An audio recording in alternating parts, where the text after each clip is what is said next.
Hello नमस्कार, मैं doctor Surendra खंसली ज्योतिष आचार्य ज्योतिष की इस नई श्रृंखला में आपका स्वागत करता हूं। आज हम कर्क राशि कैंसर साइन में जो action of Mars on Cancer sign है इसको देखेंगे और इसका विश्लेषण करेंगे। मैं इस समय उत्तराखंड में हूं और उत्तराखंड का ये पौड़ी गढ़वाल का इलाका है। इसमें इस समय यदि आपको मैं दिखाऊं तो चारों तरफ की जो छटाएँ हैं इस तरह से पूरा क्लाउडी हो रखा है आसमान चारों तरफ से। और इन दिशाओं को जो चारों दिशाएं हैं उनमें चारों तरफ से आच्छादित जो बादल हैं वो ये दर्शाते हैं कि किसी भी समय बहुत ज़ोर की यहाँ पर जो है बारिश आ सकती है, बरसात हो सकती है। क्योंकि ये जून का जो महीने का जो शुरुआती दौर है इसी में इसमें काफ़ी कुछ यहाँ पर बहुत चारों तरफ से हरियाली और पूरे जितनी भी पर्वत श्रृंखलाएँ हैं पूरी हरियाली दिखाई दे रही है और काफ़ी अच्छी बारिश यहाँ पर हो रही है आजकल। इससे जो है मौसम काफ़ी सुहावना हो गया है। ये जो एक पहाड़ी के बाद दूसरी पहाड़ी है और ये जो हिमालयन रेंज इसके बाद दिखती है, ये मैं इसका अंदाज़ा ये लगा सकता हूँ कि ये सारे फुट हिल्स ऑफ हिमालयस है और चारों तरफ का जो ये दृश्य है बहुत ही खूबसूरत लगता है। एक पहाड़ी के बाद दूसरी और दूसरी के बाद तीसरी, इस प्रकार से परत दर परत कई प्रकार की पहाड़ियाँ, कई तरह से पहाड़ियाँ दिखाई दे रही हैं जो कि एक सुंदर अंतराल पर यहाँ पर बनी हुई है। जो इस समय गाँव का मौसम है ये बहुत ही सुंदर बना हुआ है। शुरुआत करते हैं कर्क राशि की। जो कर्क राशि में इस समय जो मंगल हैं वो ठीक सेकंड हाउस में, यानी कि सेकंड हाउस यानी कि वाणी के हाउस में, सेकंड हाउस यानी कि हमारे उस हाउस में जो कि हमारा कुटुंब का स्थान भी है, और सेकंड हाउस जो हमारे जो इन्वेस्टमेंट से संबंधित है उस स्थान में मंगल की इस समय केतु के साथ में युति बनी हुई है।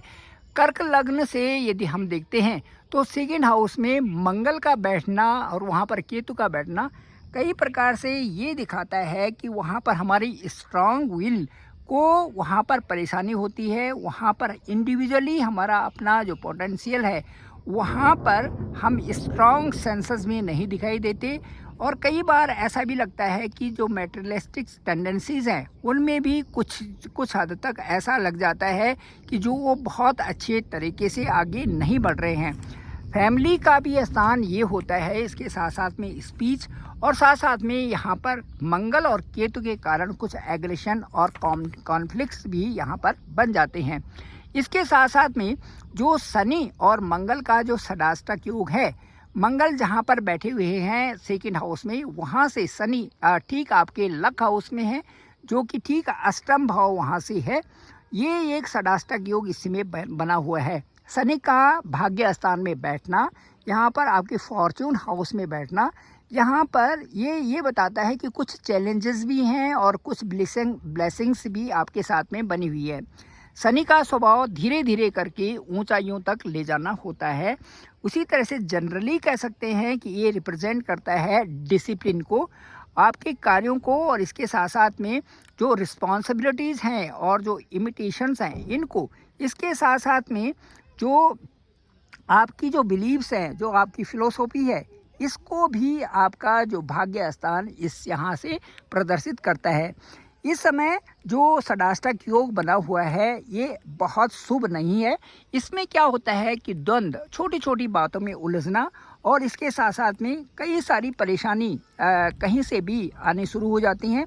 अष्टम दृष्टि जो शनि का है उससे ये लगाया जाता है कि इस समय सोच समझ करके अपने कार्यों को करना, सोच समझ करके अपने किसी से बात करना, और एक ऐसी अवस्था वहाँ पर लाना है जिससे कि आपकी लाभ की स्थिति आपको हो। हालांकि मंगल कई तरह से आपको आगे ले जाने के लिए, जैसे आपका रिसर्च फील्ड है, इसके साथ साथ में कई ऐसी कैलकुलेटिव चीज़ें हैं जहां पर आगे ले जाने के लिए मंगल का बहुत ही अच्छा रोल आपके साथ में है, क्योंकि मंगल आपके 10th हाउस को भी रिप्रेजेंट करते हैं।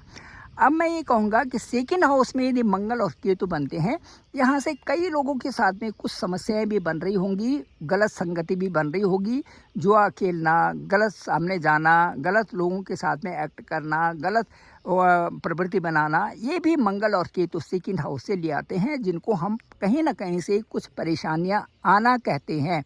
इस समय मंगल जो आपका सेकंड हाउस में है, इसमें आपका जो व्यवस्था है उसको बहुत सोच समझ करके उसको आगे ले जाने के लिए रहेगा। इस समय यदि आप परोपकार की फीलिंग्स रखें, वैसे कर्क राशि वाले होते हैं दूसरों की मदद करने वाले होते हैं, गरीबों की मदद करने वाले होते हैं, कम्युनिटी के लिए यदि आप ज़्यादा सोचते हैं तो मंगल आपके धन भाव में लाभ की स्थिति पैदा करते हैं। साथ साथ में जीवन साथी के सहयोग के लिए आप यदि पूरी तरह से वहाँ पर उनके सहयोग करते हैं, उनके कार्यों में सहयोग करते हैं, उनकी प्रेज़ करते हैं, ये भी बहुत अच्छा है। साथ साथ में अपने बॉस के साथ में भी अच्छा व्यवहार रखें, पिता के साथ में अच्छा व्यवहार रखें, पार्टनर्स के साथ अच्छा व्यवहार रखें, और साथ साथ में स्पिरिचुअलिटी जो आपने मेंटेन कर रखी है उसमें जैसे सुंदरकांड का पाठ करना, हनुमान चालीसा पढ़ना, अपने भी किसी भी ईष्ट का, किसी भी ऑलमाइटी का कोई भी जप करना, ये बहुत अच्छा होता है। भाग्य आपको आगे ले जाने के लिए तत्पर हैं, और इसमें ये देखा जा रहा है कि आपकी ढैया के बाद जो भाग्य स्थान में शनि है वो आपके भाग्य को एक अच्छे स्तर पर ले जाने के लिए यहाँ पर तत्पर हो रखे हैं। ग्रहों की अवस्था बताती है कि आपकी ग्रहों की अवस्था क्या है, जन्मपत्री बताती है कि आपकी जन्म कुंडली क्या है, कौन सी राशि प्रभावी है, लग्न राशि कौन सी है, आपकी जन्म राशि और कारकांश राशि कौन सी है। इसके अलावा जो आपकी दशा अंतर्दशा है ये बहुत महत्वपूर्ण विश्लेषण के लिए हो जाती है। इसके साथ साथ में बताएंगे कि आपके योग कौन सा चल रहा है और किस तरह से वो आपके ऊपर प्रभावी हैं। Thank you very much. मैं डॉक्टर सुरेंद्र खंसली, ज्योतिष आचार्य। मैं इन पहाड़ से, उत्तराखंड से इस समय आपको ये बता रहा हूँ। मुझे लगता है कि कर्क राशि वालों के लिए बेहतर समय है, थोड़ा सा समझदारी से आगे बढ़ें, अपने कार्यों पर लगे रहें, खूब मेहनत करें, और वो मेहनत आपको ज़रूर रंग दिलाएगी। ईश्वर की भक्ति और ईश्वर के जो समर्पण है वो कई बार बहुत अच्छे रिजल्ट्स आपके सामने ले आते। इसलिए सभी लोगों से कहूँगा कि ऑलमाइटी जो भी जिसका नाम भी लेते हों उसको भक्ति भाव से ले, उससे कई मन के अच्छे प्रभाव आ जाते हैं और हमारी समस्याएं दूर हो जाती हैं। मैं डॉक्टर सुरेंद्र खंसली, ज्योतिष आचार्य। मेरे इस चैनल को आप ज़रूर लाइक करें, शेयर करें, सब्सक्राइब तो ज़रूर करें, सभी लोगों तक भेजें ताकि सबको इसकी जानकारी हो सके। और साथ साथ में आपकी कुंडली के विश्लेषण के लिए मेरा यही नंबर है 9868280191। मैं डायरेक्ट इसको पिक करूँगा और आपके साथ बात करेंगे। ओवर फोन आपसे बात की जाएगी, कुंडली का पूरा विश्लेषण आपके साथ पे किया जाएगा। साथ साथ में आपकी दशा महादशा क्या है और कब अच्छी योग बन रही, इन पर भी चर्चा की जाएगी। Thank you very much. आप सभी लोगों का धन्यवाद, आप सभी लोगों का बहुत बहुत आभार।